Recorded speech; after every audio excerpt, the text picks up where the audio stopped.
మురళీ నాయక్ ప్రస్తుతం ఇండియాలో ఈ పేరు తెలియని వారు ఎవరూ ఉండరు. 25 ఏళ్లకే తన జీవితాన్ని దేశం కోసం త్యాగం చేసిన మహావీరుడు. మనం మన ఇళ్లలో ప్రశాంతంగా నిద్రపోతున్నామంటే దానికి గల కారణం మురళీ నాయక్ లాంటి ఎంతో మంది జవాన్లు తమ నిద్రాహారాలను మానుకొని ప్రాణాలను సైతం పణంగా పెట్టి సరిహద్దుల్లో కాపలా కాస్తున్నారు. అలాంటి జవాన్ల రుణం మనం ఎప్పటికీ తీర్చుకోలేం. మనమందరం మురళీ నాయక్ ఆత్మకు శాంతి చేకూరాలని మనసారా కోరుకుందాం.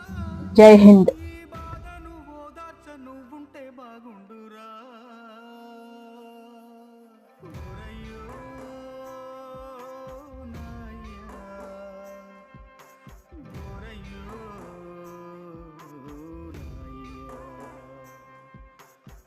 చేతితోనే దిష్టి తీశాను, ఈ చేతితోనే ఎన్ను నిమిరాను, ఈ చేతితోనే నడక నేర్పాను, ఈ చేతితోనే